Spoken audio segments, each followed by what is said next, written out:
إن الحمد لله الصلاة والسلام على رسول الله السلام عليكم ورحمة الله وبركاته.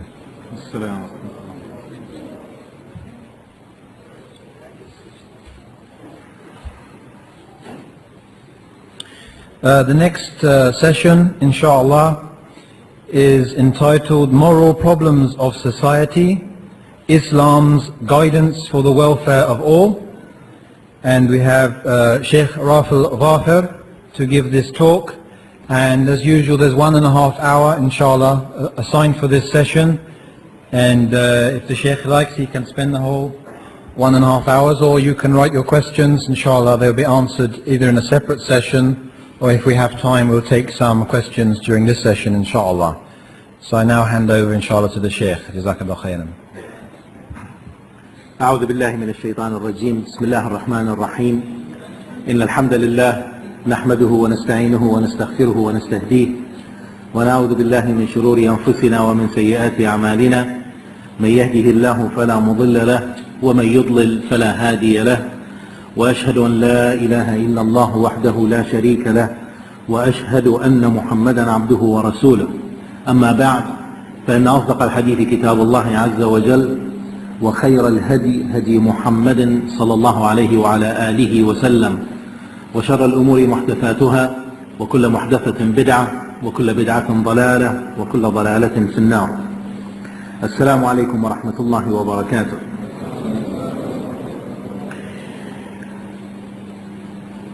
Yesterday, Sheikh Ja'far Idris gave his presentation, and before he started, he made a disclaimer which I liked, and I'm going to follow his footsteps.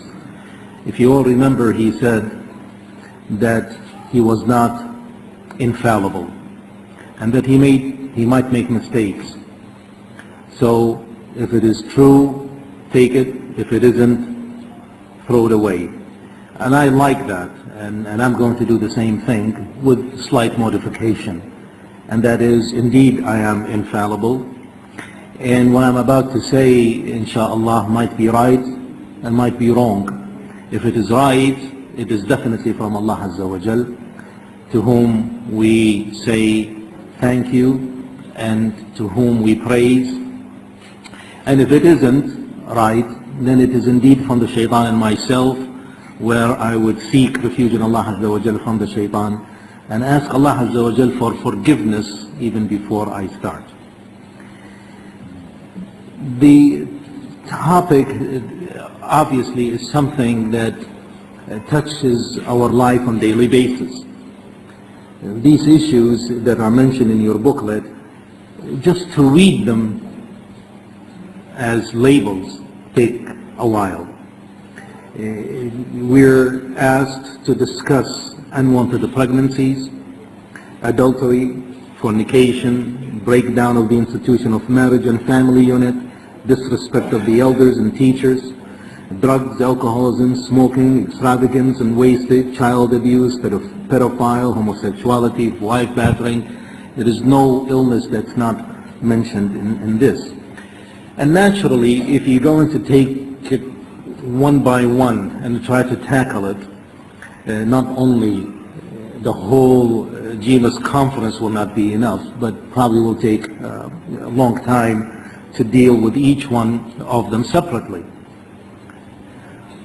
But if we look at them, they're really one thing, and they emanate from the same source.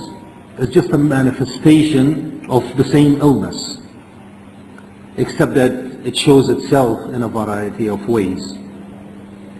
The question is, are we as Muslims, be it individuals or as organizations, responsible for the illness of these people whom we live among?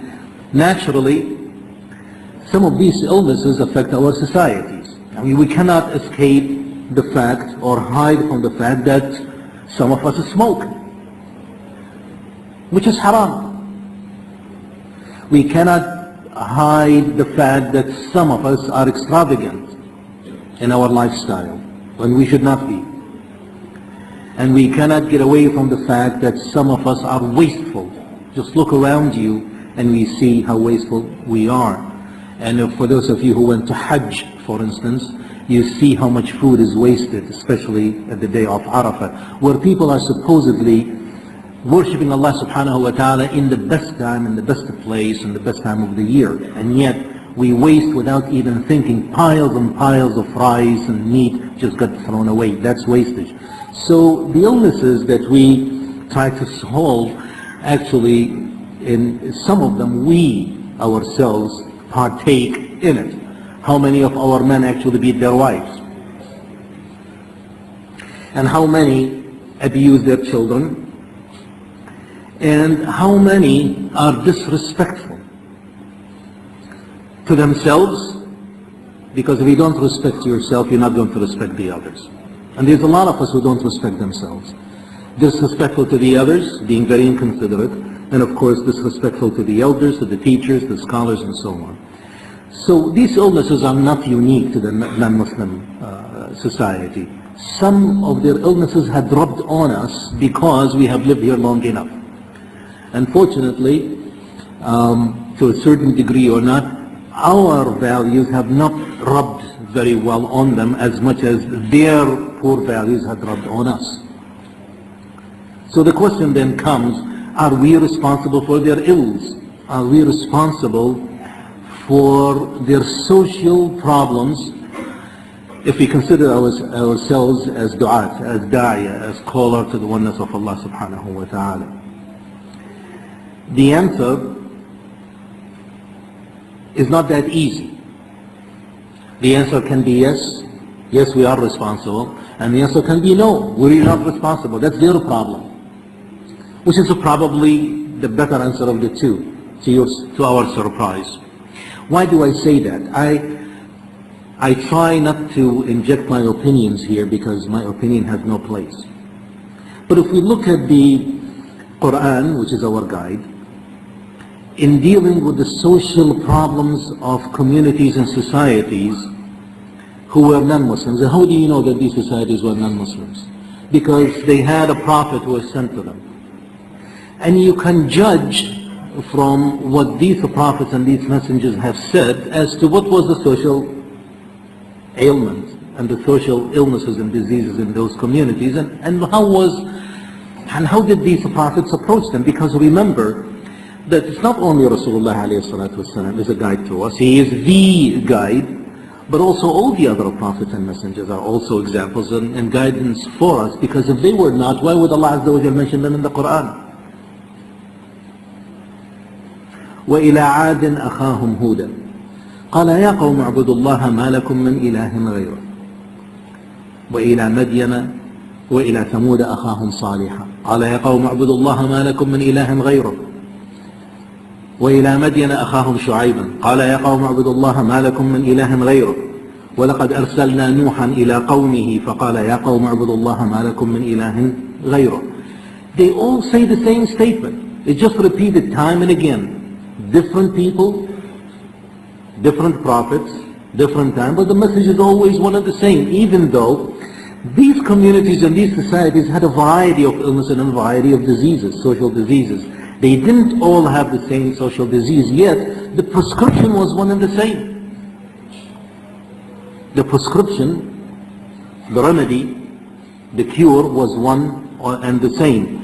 Allah subhanahu wa ta'ala tells us, and to Ad we sent their brother Hud, who told them, the meaning of the ayah, who told them, my people, worship Allah alone because you have no God but Him. And then we go to Thamud, and Thamud, we have sent to them their brother Salih, who told them, oh my people, worship Allah alone because you have no other God but Him. And to Madian, we have sent their brother Shu'aib, who told them, oh my people, do not, my people, worship Allah alone because you have no other God but Him. And we have sent Nuh to his people, and he said, oh my people, worship Allah, you have no other God but Him. And we know that all these people, different of them, they were sent to people, and their people had different ailment and different diseases. The people of Ad, their problem was that they were so intoxicated with power. They were so intoxicated with power. They said that, who is going to challenge us? We were so mighty and we're so powerful that we don't have to obey Allah. And who is Allah anyway? That was their social ailment. Thamud, on the other hand, they were very good people in handicraft and good engineers, that they built homes and houses and carved the mountains. No one can match even today what they have achieved. And the ruins are still in evidence in many places in the world, that you go and see how they carved their places. Not only homes, but palaces, meeting places, arenas, just carved in the stone, that no power on earth today can match it. Yet Salih told them the same message that alayhi salam, the same message that Hud alayhi salam told his people. Madian, on the other hand, their social problem was that they cheated on the scale and the measure. They were cheaters. And yet, when Madian was sent to them, he told them, but when Shu'aib alayhi salam was sent to them, he told them the same message that Hud and Salih alayhim salam said. And the same thing for Noah. The problem with the people of Noah is that they were idolaters. They were idolaters. And he had the same thing, same message. And of course the people of Lut, who practice homosexuality, and the same message went for them. That is to tell us that if you want to solve people's problems, you do not go after the symptom. You go after the disease, the illness itself. Because what is the value of treating someone who has pneumonia where the lung is inflamed and you give them cough medicine? As a matter of fact, cough medicine is harmful under these circumstances, because you're preventing the sputum from coming out and just compounding the problem. You think that you're helping them, but you're really not. And what is the value if you have a brain tumor that's causing severe headache to give them aspirin? What is aspirin going to do to the brain tumor? Nothing. So if you go to the people of Lut and you preach to them about the evils of homosexuality, that's not going to solve the problem. Because the problem itself is not the homosexuality. The problem is that what brought that sexuality to begin with? Why did these people deviate? I mean, the first human being was Adam alayhi salam. Was he homosexual? Then came his wife. Was she homosexual? Then they had their children. Were any one of them homosexual? So where did they bring this from? And why did they deviate after a while? And what made them even think of such a deviant behavior? It's a behavior that defies the norm. So for you to go and tackle only that issue without addressing the main problem, you're not going to solve it. You might be looked at, and this is what I want you to remember, that you will be looked at as a good guy, a social reformer, muslih ijtima'i.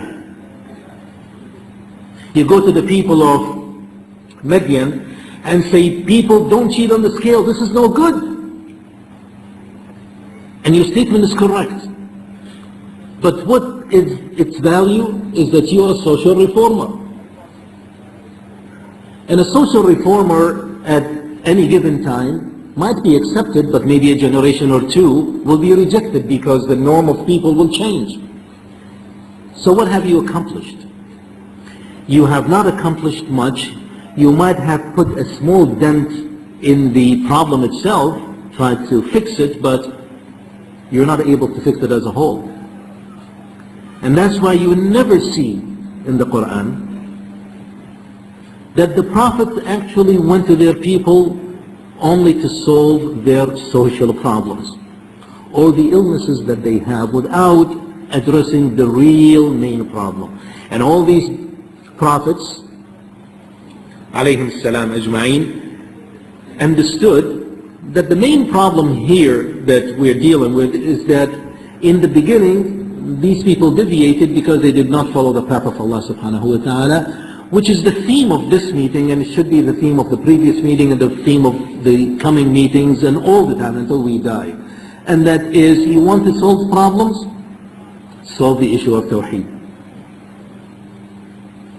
Address it from the angle of Tawheed. When you address it from the angle of Tawheed, you will have absolutely no problem. You can solve any problem that exists and any problem in the future that might arise. And we have our own experience with this. This is not an abstract thing, even though it is well documented in the Quran. Early on, when we were young and naive, anytime the non-Muslims wanted to know something about Islam, we will rush and go and give talks and give lectures. And I think over here it's no different. And that they will ask you to come and speak to this group of women, with this group of people in this university or that church.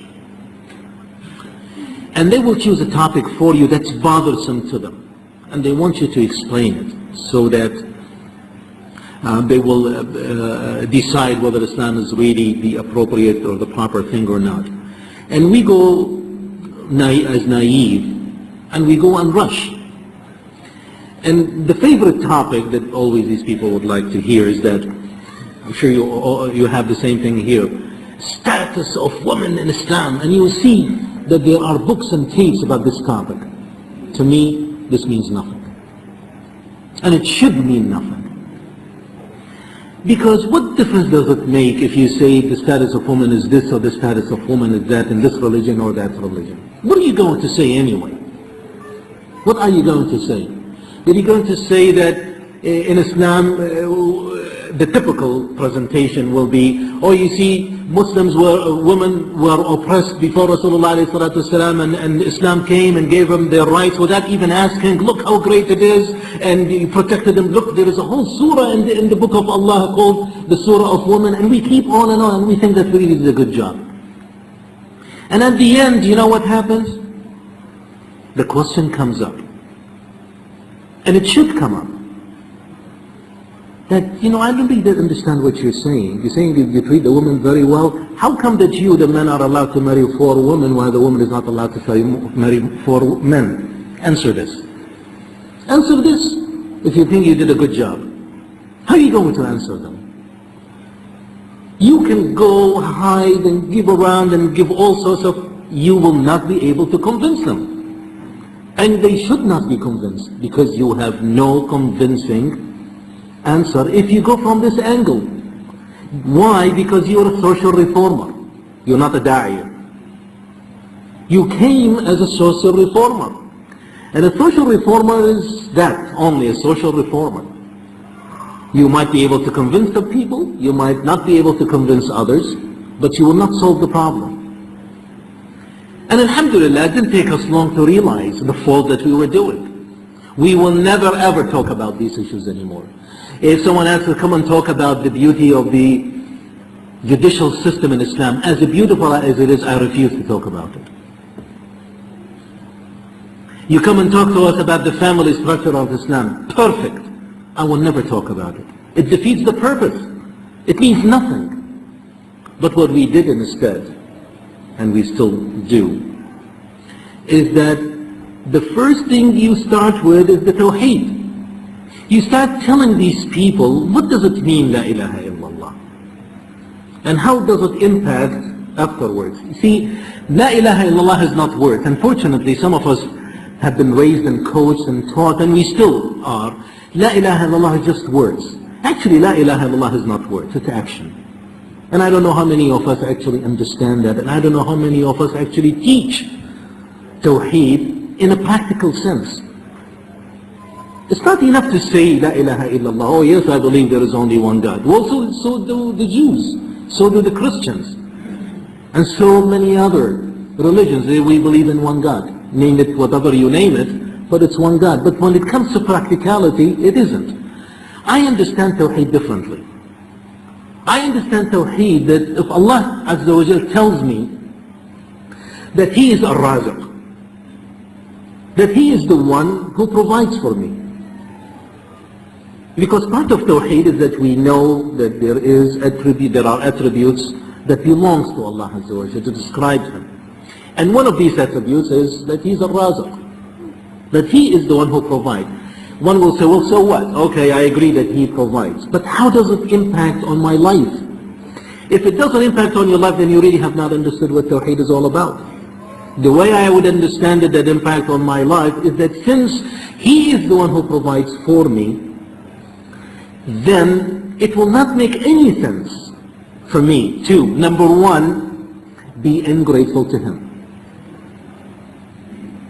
If I'm to give you a present today as just a watch that I carry in my pocket is worth 10 or 20 or 50 or even 100 pounds, I would own you, practically, because if you have any decency, you will always respect me or never annoy me, because I give you a gift. You didn't ask for it, and I didn't ask for anything in return.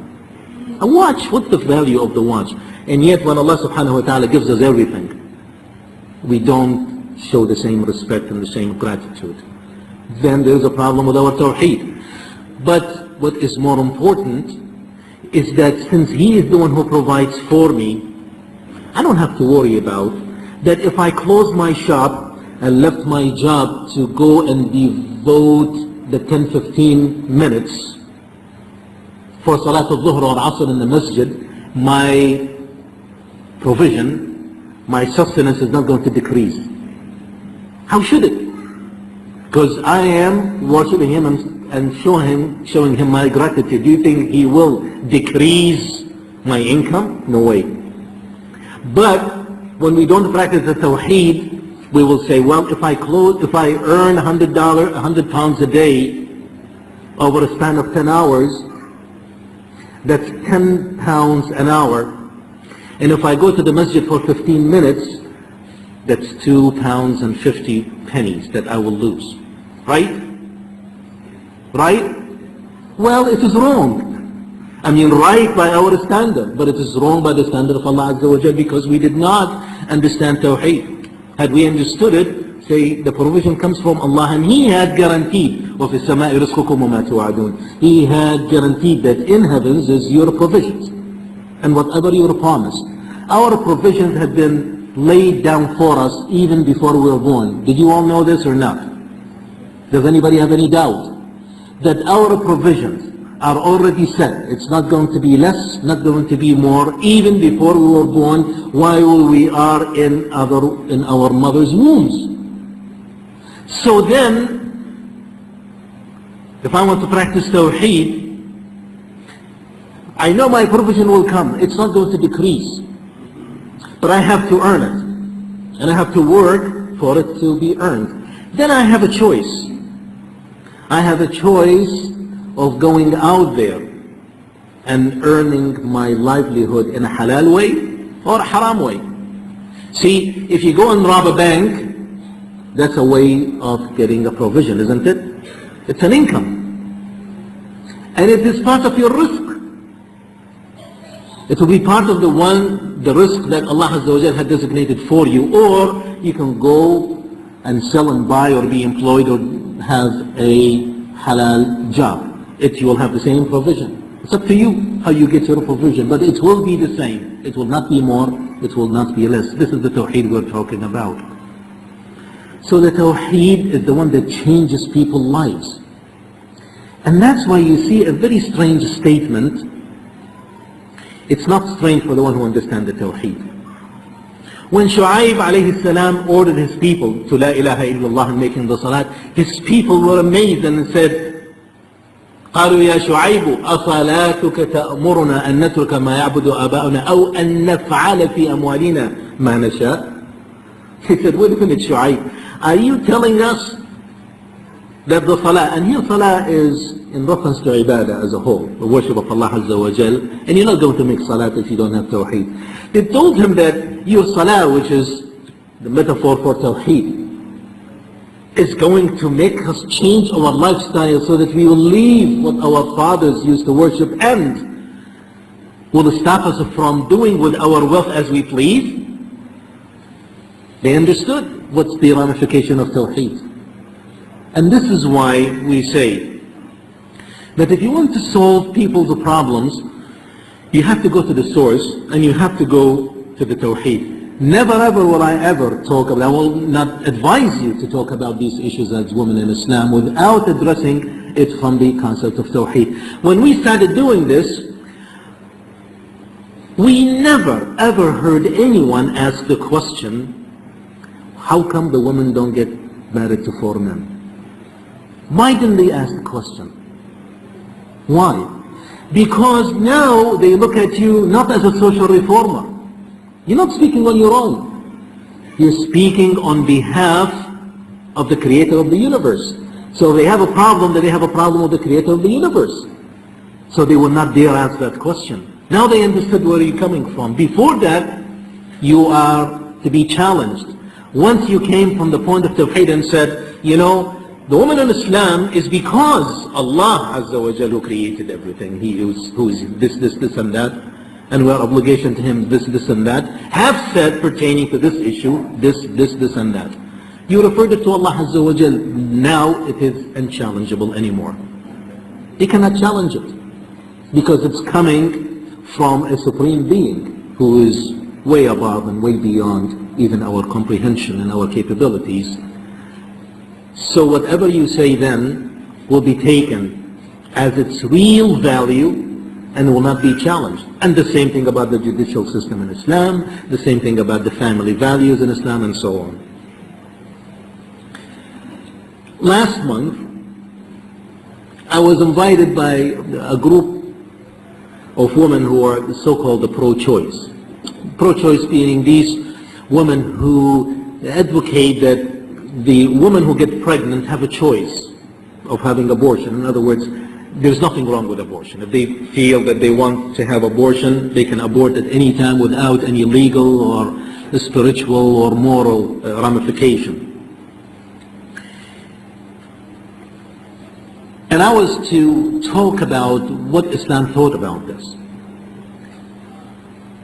And you feel after a while that you're out of place. Because how can you address this issue? There were few speakers, of course, each one from different organizations, and there was this minister. A minister over there does not mean minister as in government. Minister, you see, the priest is for the Catholics and the minister for the Protestants. So there was a minister who stood up and talked about, you know, how in Christianity everything is free and we should encourage people to have their freedom of choice and this is the way it should be and so on. And after my presentation, I did, when I said, this is not to be done, Allah Azza wa Jalla created us for this and that. And then he stood up and said, no, because if we do not allow women to have abortion at will, in freedom, then you will see what you see just a few blocks away. The meeting was held in downtown Washington, D.C., not far from the White House and the Congress. For those of you who have been in Washington, D.C., the capital of the United States, just a few steps you go outside the White House, you are in a different world. The White House is all nice and clean, secure. Just a block or two, it's a jungle. It's a jungle. You don't feel safe. Drugs all over the place. Homeless roaming the town. It's just like you live in two different cities, two different worlds, and they're only one block away. He said, just go out there and you will see on your way that how many children are in the streets. They're filthy, they're dirty, they're not taken care of because their mothers are not able to take care of them, and they're, of course, they're all were born out of wedlock, and their fathers are not there. So what is better, for these children to live like this, or that we prevent them from coming to this world to begin with? It's a social problem. How do you answer it? Well, the easy answer is that, yeah, you're right. You know, why should we have children who might be criminals in the future? Because if you leave them out in the streets, what are they going to learn just outside the White House? or even inside the White House. It's not going to make any difference. I think one of the presidents did something worse. At any rate, so what are they going to learn? If we think just superficially, we'll like a quick fix, the aspirin for headache of the brain tumor, you say, yeah, sure, why not? But that's not really the answer. The answer is that, why are these children out there in the streets to begin with? Well, because their mothers were pregnant, okay? Why were their mothers pregnant? Ah, come on, because, she had a relationship with a man. Well, where is the man? Oh, they are not married. Okay. Why are they not married? Well, this is the norm. But that's not the norm. This is just recently became the norm. What was it before? Well, things have changed. So these people are not married. Well, why were not married? Because the lifestyle had changed. Well, why did the lifestyle have changed? Because their parents did not enforce the true value on them. Well, why didn't their parents enforce their true value on them? Well, before, people used to be judged by certain code of morals which are derived from a higher moral authority. Okay, how come these people are not having high moral authority? Well, they're slipping away from it. They are not going to churches anymore. Well, why are they not going to churches anymore? Because the churches have no real answer to their problems, and the churches were very lenient. Whatever you please, do it. So we really have to be like the detectives. Take it step by step by step by step, and in the end, no matter which answer you get, you always arrive to one source, and that is, there is no high moral authority that has a jurisdiction over you to control your behavior, therefore you do whatever you please. So you start cheating, you can justify it. Everybody cheats, why shouldn't I? You look like a fool if you don't cheat in among the cheaters. That's what it appears. So I have to cheat like they do. Everybody lies, so I have to lie like them. Everybody fornicates. Are you going to tell me that I'm going to be the only saint where everybody's having a good time and having fun? Everybody drinks. I will look as an oddball if everybody is drinking and I'm not drinking. And you keep on and on. Where is that high moral authority? The book of Allah subhanahu wa ta'ala. How many ayahs in the book of Allah Azza wa Jalla? I always ask questions not to ask the answer, just to keep you awake. How many ayahs do we have in the books of Allah Azza wa Jalla? You raised your hand. Yes, you. Jazakallahu khairan. Over 6,000. Out of these 6,000, there are 200 plus ayat which deals with al-ahkam. The do's and the don'ts and what will be the reward and what will be the punishment for this and that. 200 of them. And these, deal with the marriage, deal with the selling and buying, dealing how you treat your wife and you deal with your children, how to treat the orphans. These called ayatul ahkam. And when you look at these ayatul ahkam, you see them invariably, all of them. Either it starts with, or in the middle, or in the end, you have the element of taqwallah, ittaqullah. The judge in all these elements of ahkam is taqwallah. Taqwa, the fear and being conscious of Allah subhanahu wa ta'ala. That is the guide, because if you're going to enforce it with police, there will not be enough policemen on earth to guide. How are you going to guide against a man abusing his wife? How can you do that? You're going to put a policeman in every bedroom in every person's house? And who is going to look on the one who is guarding your home? It's impossible. So what is the system that Allah Azza wa Jal had designed? Is the system of taqwa. You be your own policeman.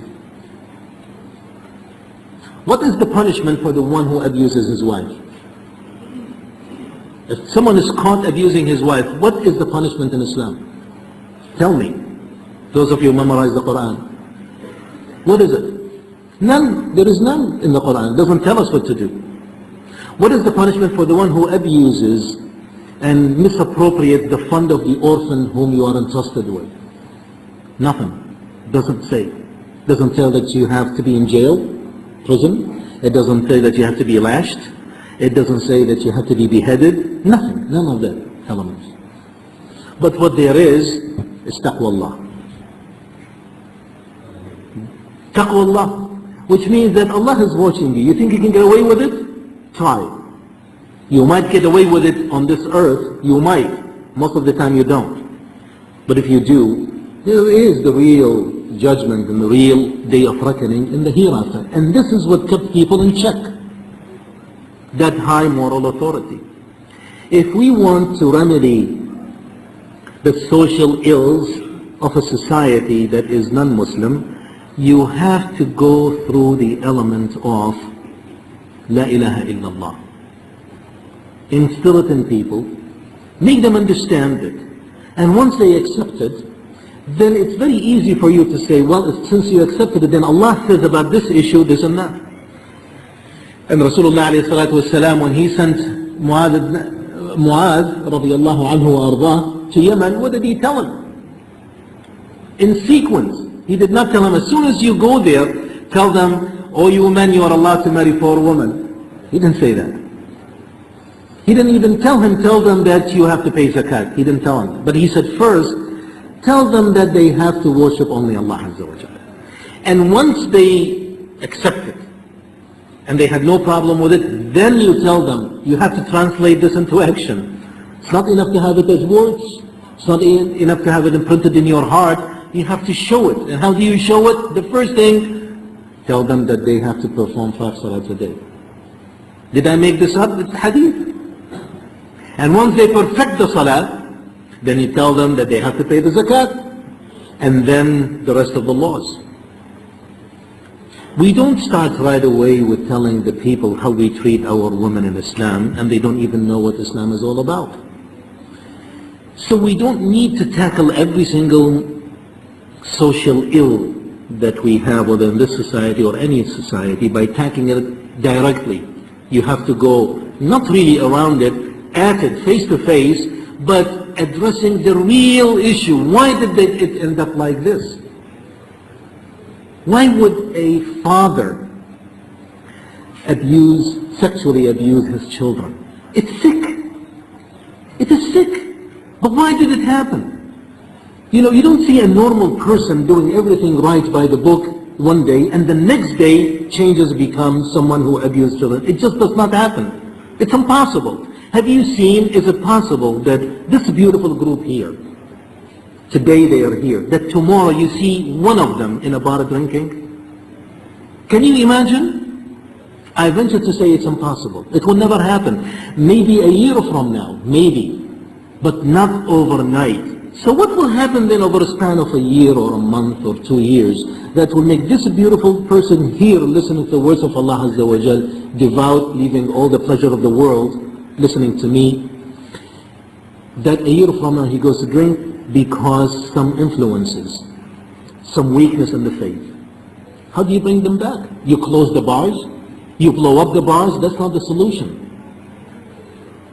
You tell them how bad physically liquor is on you? That's not going to be the solution, because I can find other reasons to tell you that these intoxicants have benefits to you or for you. So that's not going to be the solution. The solution is taqwa Allah subhanahu wa ta'ala. Allah Azza wa Jal is the creator. We need to worship Him alone, and He said, do this and don't do that.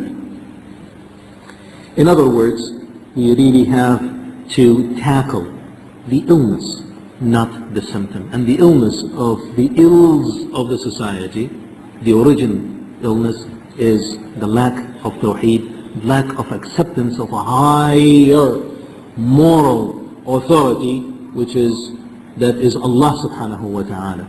And unless we tell people where that high moral authority is, then anything else we do will be meaningless. How many of you know who Thomas Edison is? Have you heard of character by the... Yes, who is he? Who was he? Just raise your voice, I can't hear you. They invented the telephone. No, you're far off. Come on. You can do better than that. Yes. Light bulb. Thomas Edison is the one who invented the light bulb. When he died, he had literally hundreds, if not thousands, of inventions that are patented in his name. You know, patent, that means it's registered in his name. No one else can use it. He invented the light bulb. And then he had a laboratory. And in the laboratory he employed people.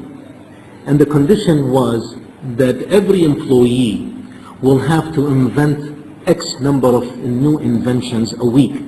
And if he does not invent a new invention in his laboratory, he's out. Now how can you invent new things? You really don't. All of it is derived from the bulb. You know, the light bulb, look at how many things that were invented after the light bulb, which takes the principle formula actually from the light bulb. That's the origin of things. And you can extrapolate things until eternity. So many things that we enjoy nowadays came only from that bulb. Even though it came at the hands of different people, not Thomas Edison, but everything falls to the ingratitude to Thomas Edison for inventing that light bulb from which things have derived. I liken this, of course, وَلِلَّهِ عَزَّ وَجَلَّ الْمَثَلُ الْأَعْلَى, that the Tawheed is the origin of things. Once you master it, there is no end to the beauty that you can enjoy in this life, which are derived from the Tawheed. All our illnesses, all our problems, all our anxieties will be solved with that original bulb, light bulb, which is the Tawheed.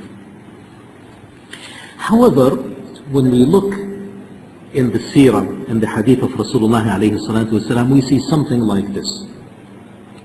عن البشير بن النعمان عن النعمان بن بشير رضي الله عنه وأرضاه قال رسول الله صلى الله عليه وعلى آله وسلم مثل القائم على حدود الله والمدهن فيها كمثل قوم استهموا على سفينة فأصاب بعضهم أعلاها وأصاب بعضهم أسفلها فكان الذين في أسفلها إذا أرادوا أن يستقوا مروا على من فوقهم فآذوهم فقالوا لو أنا خرقنا في نصيبنا خرقا ولم نؤذي من فوقنا فإن تركوهم وما أرادوا غرقوا وغرقوا جميعا وإن ضربوا على أيديهم نجوا ونجوا جميعا بأبي أنت وأمي يا رسول الله.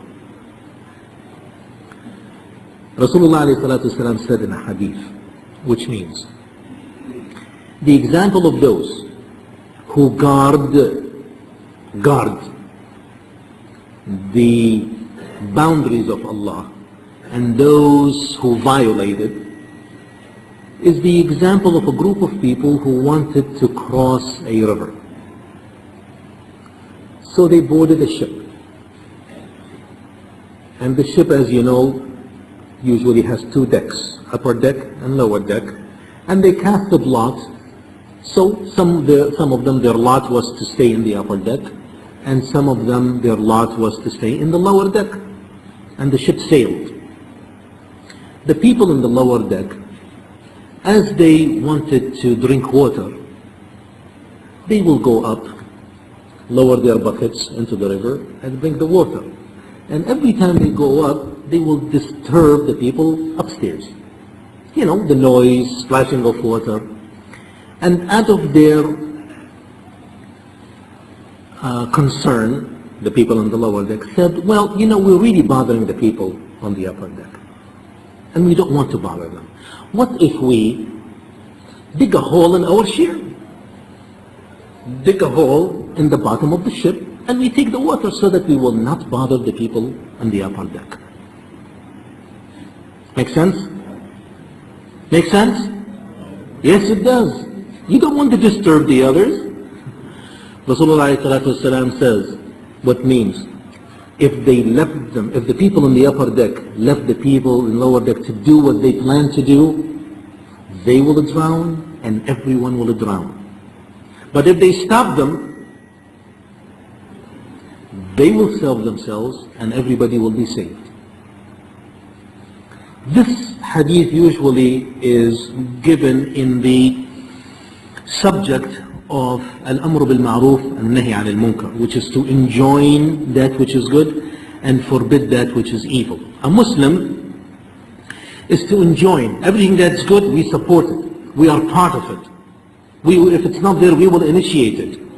And if it's already there, we will be behind it. Whatever it takes, that's enjoining ma'ruf. But if we see evil, we stop it, we prevent it, we change it. The same way like these two people of the deck on the ship. Remember that the people in the lower deck, were they evil ones? Were they evil ones?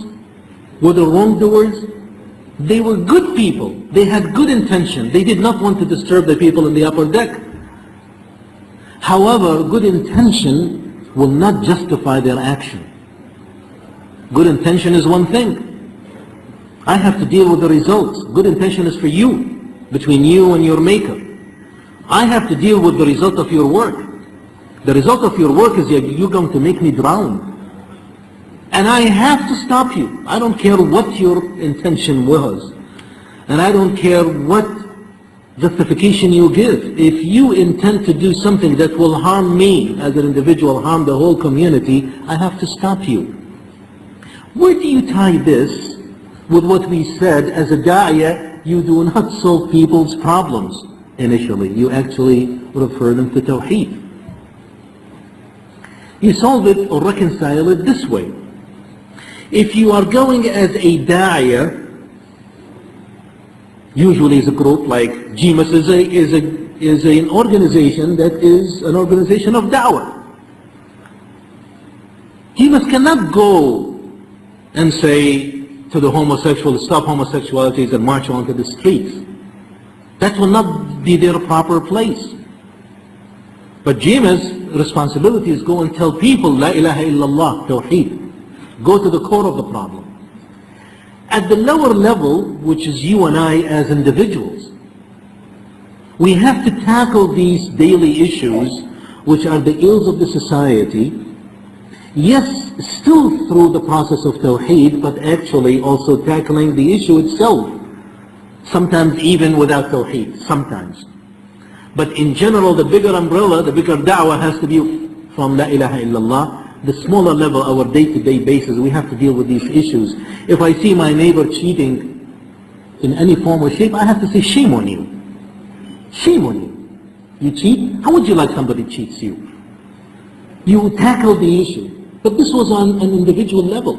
But if you were to give a lecture to a group of people, you don't say, all people don't cheat. You're a social reformer now. And you have no value. Or your value will be limited at best. You talk to them about tawheed, and then how the tawheed will prevent you from cheating. So while we are ordered to enjoin that which is good and forbid that which is evil, there are also the bigger element of the element of tawheed. Now, how do we manifest all this in ourselves? We have to be at definitely a different level than the average citizen. We cannot be an average citizen. If you want to propagate the cause of Allah subhanahu wa ta'ala, if you want to change this society towards the betterment, then you have to be the example. And the example is, it is not enough anymore for us the Muslims to be good. Good is not good enough anymore. For me to be good is not good enough anymore. You have to be excellent. There is a far great difference between good and excellent. There is a far great difference between a muhsin and a mu'min, and there's a great difference between a mu'min and a Muslim. A Muslim is your grade 1, and as you graduate and grow up in your commitment to this deen, you become a mu'min, and as you become near perfection, you become a muhsin. And there's a great difference between all these levels. And the same thing, we definitely cannot be bad. We definitely cannot be average. We are no good being only good. The only way we'll be able to strive, the only way we'll be able to serve our deen and serve those poor people around us, to save them out of the misery that they live in and they think they live in luxury, is for us to be excellent. Excellent in our work, excellent in our honesty, excellent in our speech, excellent in our behavior, excellent in treating our families, excellent in our education. Nothing should be left to be less than excellent. And excellence is what Rasulullah alayhi salatu wasalam taught us. For 40 years, Rasulullah alayhi salatu wasalam was as good and excellent as no one else can match him. And yet, Allah subhanahu wa ta'ala never commissioned him to be the Prophet. Was Rasulullah alayhi salatu wasalam less perfect at age 30 than age 40? Did he still have some faults that he had to rectify? That Allah Azza wa Jal let him wait until he was age 40 and then said, now you are commissioned? For 40 years, Allah Azza wa Jal wanted Rasulullah alayhi salatu wasalam to be established as the reference for everything that is excellent. He had to be, because if he was good, he would not have made it. There were many good people. If he was bad, forget it. The only chance of him making it, that he had to be excellent. And in order to prove excellence, you need time. Time for people to get to know you, for people get to be acquainted with you. And it took 40 years in the case of Rasulullah ﷺ to be established. And that's why when finally the message came to him, his enemies could not refute him. It was so difficult for them. How could they? They call him a liar? They cannot do that. They called him possessed by demons? They could not have done that. They knew it was a lie and it was a fabrication. Why? Because he got established. And for us to go and say to people, come to Tawheed and come to Islam, and our character is shaky, you will not be able to make it. We have to build our own character to be more influential. If I'm a bum, if I don't have good grades in school, and I don't attend the classes which I'm supposed to, and then I go to people, oh come, Islam is so beautiful. Well, if Islam is so beautiful, how come it's not reflected on you?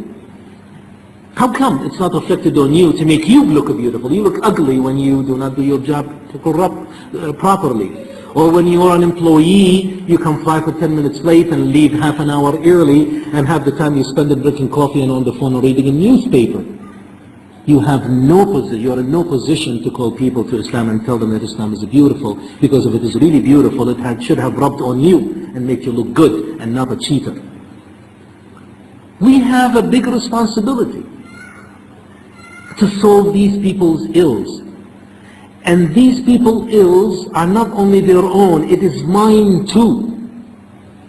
Because think of it, those who are child molesters, which is one of the social ills of this community, the non-Muslim communities, would it affect me? You better believe it would. Where is he going to get his victims from? Do you think he's going to go in the street and check with the children, say, oh, do you belong to a Christian family? I'll molest you. You belong to a Muslim family, I'll leave you alone? He will pick any child, my child and yours. So it will affect me sooner or later.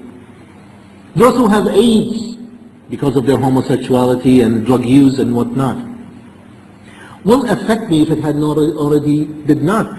These people are in the public schools as teachers. What do you think they will teach my child or yours? They'll teach them morality? They'll teach them what is right and what is wrong? Or will they teach them the deviant way of life? So we are the sufferers too. So it is in our best interest that we correct this.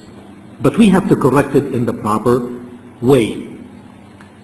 In September, don't worry, not September 2001. In September 1995,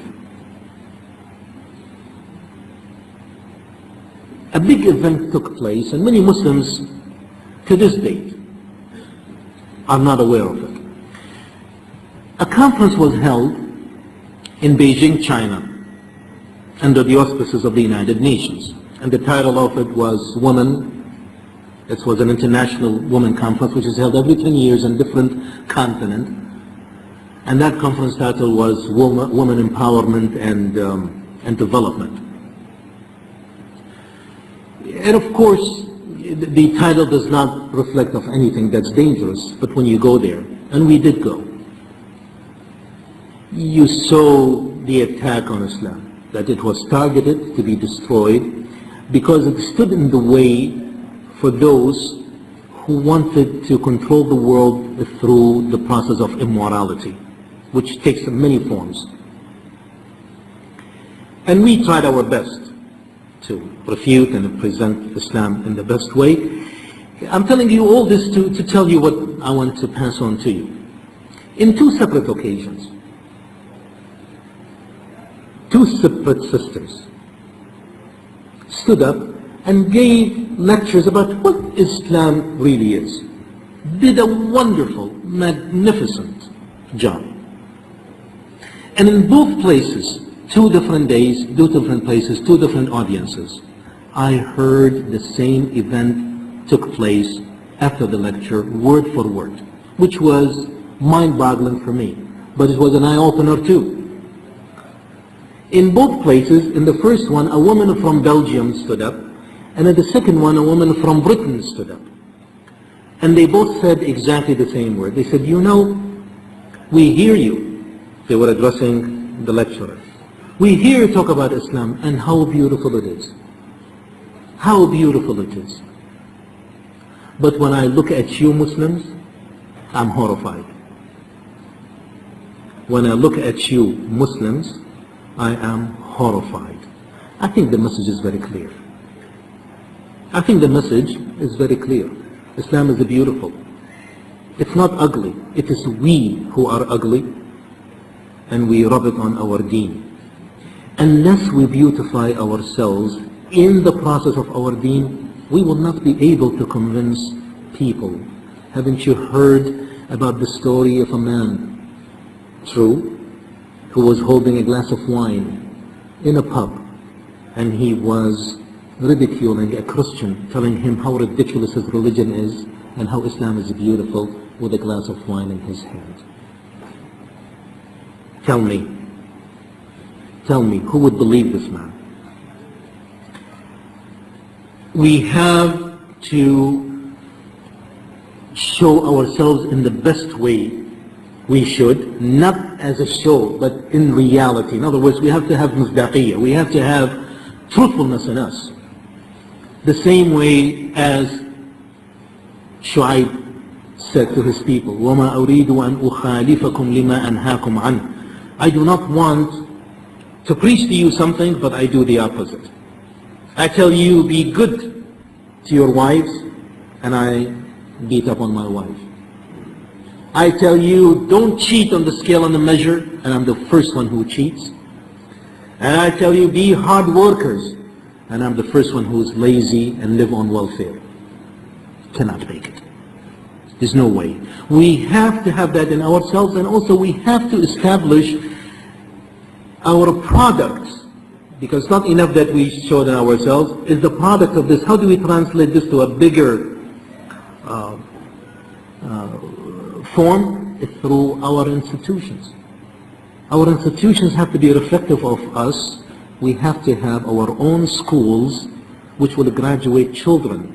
Not only are they good, they have to be excellent in their studies, but also excellent in their morals, excellent in their commitment, excellent in caring for the ills of the society and the community. We have to improve on our masajid, the way it's run and what we teach in it, and also their physical appearance. Its physical appearance, its cleanliness, the way it looks inside and outside. We have to have our own institutions of hospitals and clinics to show the people what a Muslim doctor can do and what a Muslim nurse, male or female, can do. We have to establish and support the charitable organization which really cares about those who are in need, be it Muslims, which is our top priority, or non-Muslims as a way of da'wah. All these we have to keep in mind. And if I am to leave you after all this for the past hour with only one thing, I just want you to leave with this, that as a group we solve all the social ills which are outlined in your brochures through the process of Tawheed. As individuals, we still use the process of Tawheed, but also on our own behavior, being the best example. أقول قولي هذا واستغفر الله العلي العظيم لي ولكم ولسائر المسلمين والسلام عليكم ورحمة الله.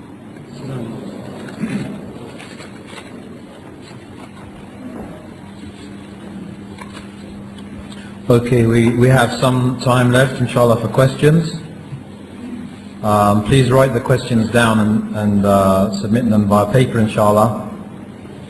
And remembering that if you have a question, you should still leave it in the box that's around here somewhere. There is a separate session for questions and answers.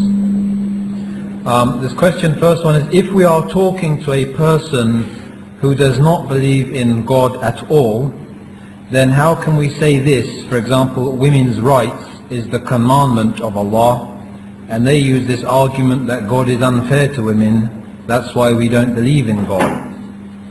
I think I already answered that. You have the wrong approach. You approach it wrongly.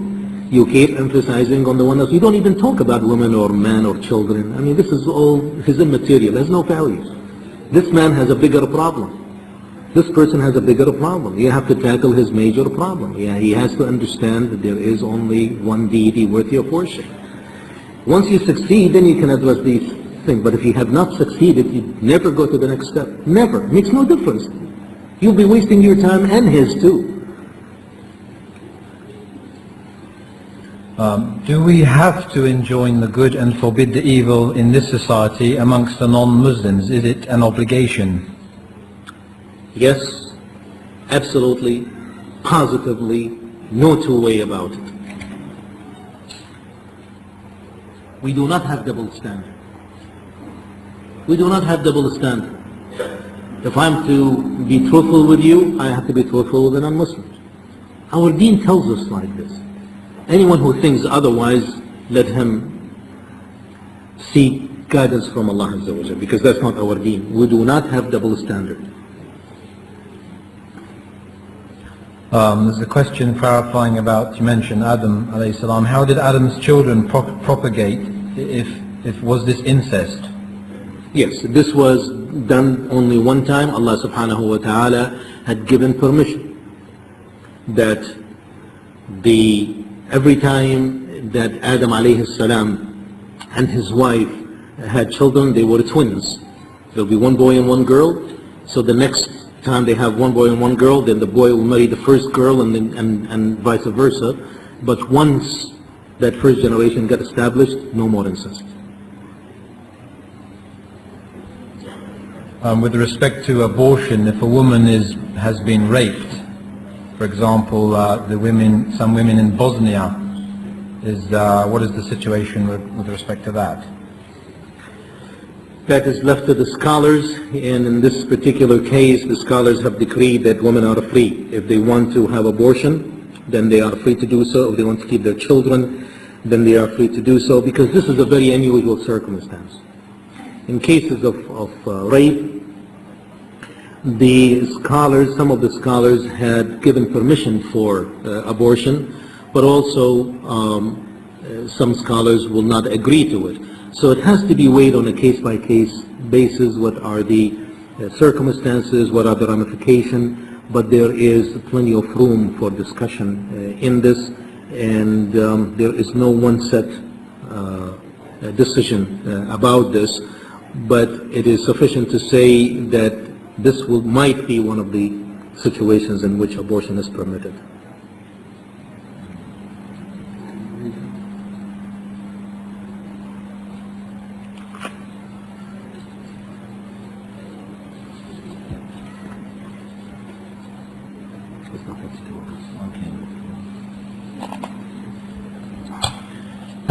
There's some more questions here which are not related to the topic, so we're supposed to filter them out. Does anyone have a question from the floor that's related to the topic?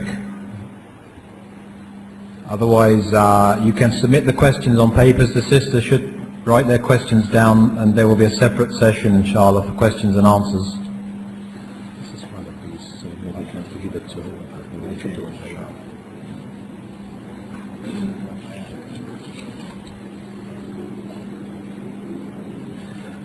This question is, please could you advise us on how to deal with the issue of sex education of our children? The government of this country have introduced this teaching at school, and most of our children are in non-Muslim schools, and we're very short of Islamic schools. So how do we deal with this problem? This is part of the problem that I alluded to, and that is we have to have our own institutions. We have to have our own schools, we have to have our own clinics, we have to have our own charitable organizations and so on. And unless we establish those, we are going to be faced with this problem. I don't know what the system is, so I really cannot answer your question directly, but I can tell you what we did in our area. When we looked at the social study book, we found that was taught in the public school, we found there was a lot of errors in presenting Islam and Muslims. Now, how do you deal with it? You know, living in a so-called democratic society, we took it up with the school superintendent. We made a request, we met with him, and we brought this to his attention, that these were errors and misrepresents Islam. And his answer was, well, show me where the errors are, and let's discuss it. And gave us the books of social studies, and we went over it page by page. And we outlined the objectionable things, gave it back to him. All these were changed, and he went a step further. He felt that the reason this had happened is because of an awareness of the school system of Islam. So he did something unique. He asked us, as a masjid, as a society, to help him out make a half-an-hour videotape, which outlines Islam and what it's all about and its tenets and so on, which we did. Then he made it mandatory in the beginning of every year for all the teachers to review this video before they are allowed to teach the subject of social studies. So there is room. But there is also the other way, is that you and I sit here and curse and say, these wicked people, how come they do this, and we don't do anything about that. Take advantage of the system that you have and do it in the reasonable and sensible way, as we did. It might not, the system here might be different, but I doubt it. Take it up with the superintendent and object. And look at the sex education. If it is proper, support it. If it's improper, give them alternative. You can't say, no, we cannot accept it and walk away. Give them alternatives. What is your alternative for this? Of course we have alternative. And if you don't do it, and you should not do it as an individual, you should do it as an organization. An individual does not count. But as an organization that represents a group of you, it will have weight. I did not go there as an individual, I went there as a president of our community. And the response was positive. And it should be the way. So my answer to you is that go to those who are in charge of this. First of all, understand what the system is. What are being taught? Just because you heard sex education, you think it's all wrong, and you jump and you go there, you don't even know what is being taught, makes you look like a fool. First of all, see what was taught and what are the items that you're objecting to, and give them an alternative. And inshallah, things will work out. Allah Azza wa Jal will make it easy for you, no doubt. These two questions are similar, so I'll read them both out. The first one is it possible that people are actually born with homosexual tendencies, or is it certain that it's in society that an individual goes in that direction.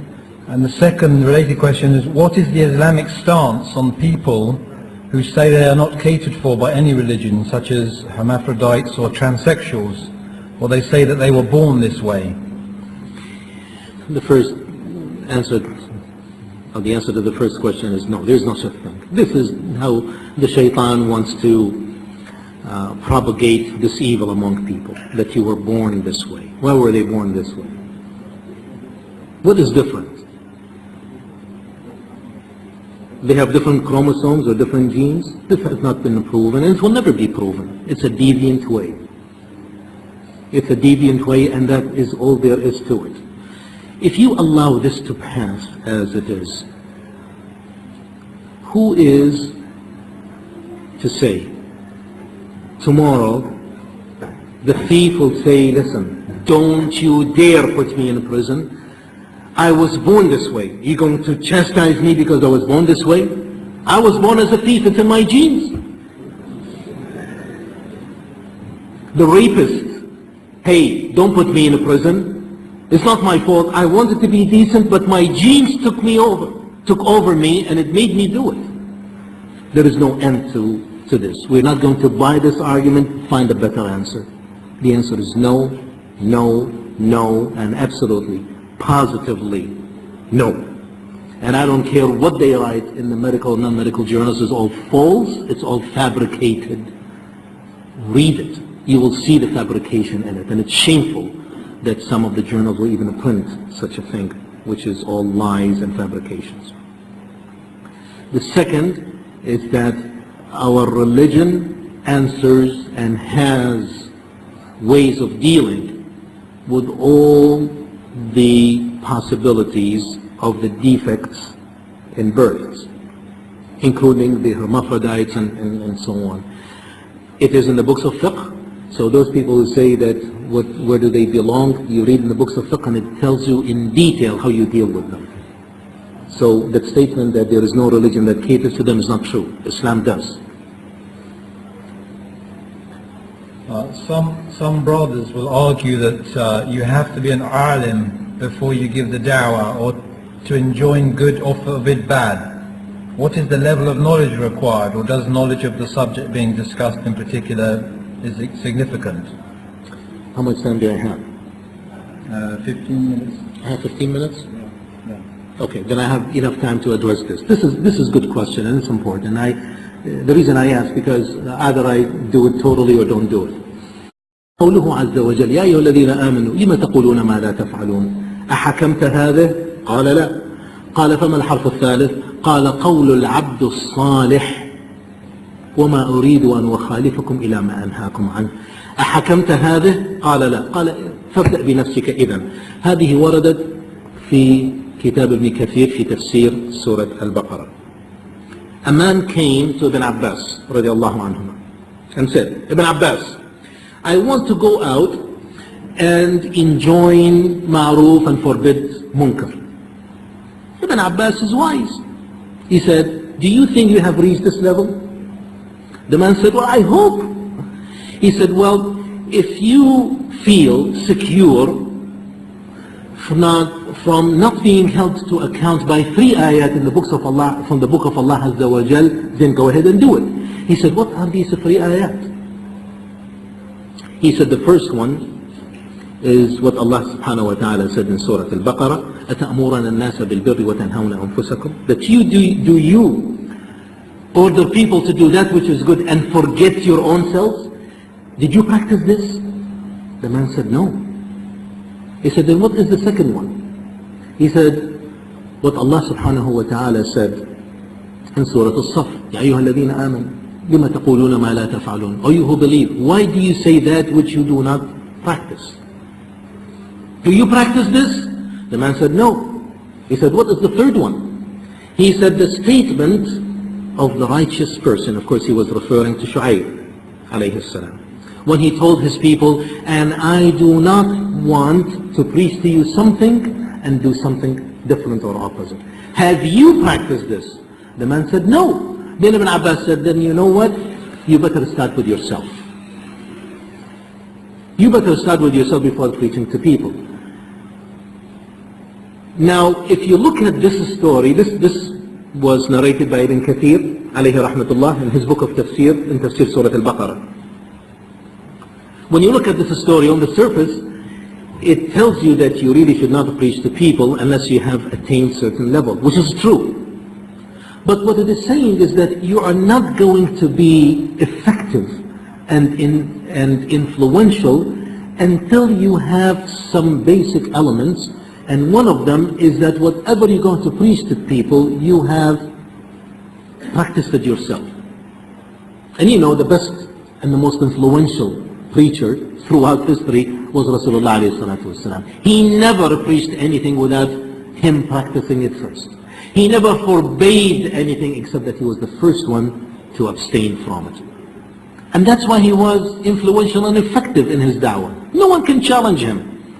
But when the imam stands on the pulpit and say, people, shame on you beating on your wives, and you look at his wife and she's got bruises here and lumps here, and every day she's in the emergency room being treated for trauma, how am I going to believe him?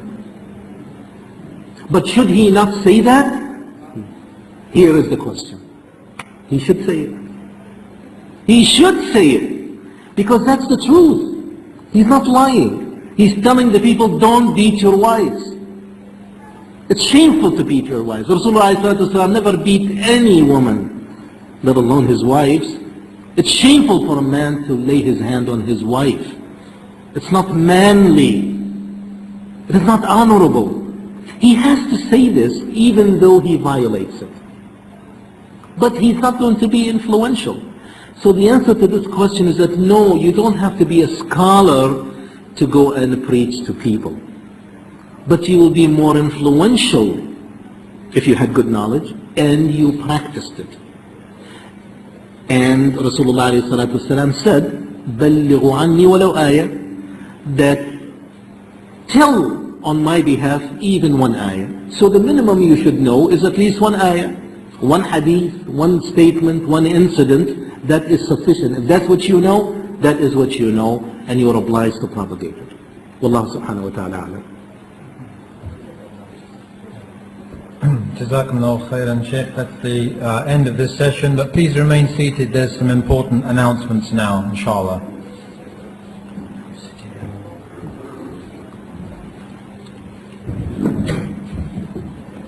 Assalamu alaikum wa rahmatullah. This might be a bit confusing, but we need to pay attention because the program has changed due to some practical difficulties in getting the food.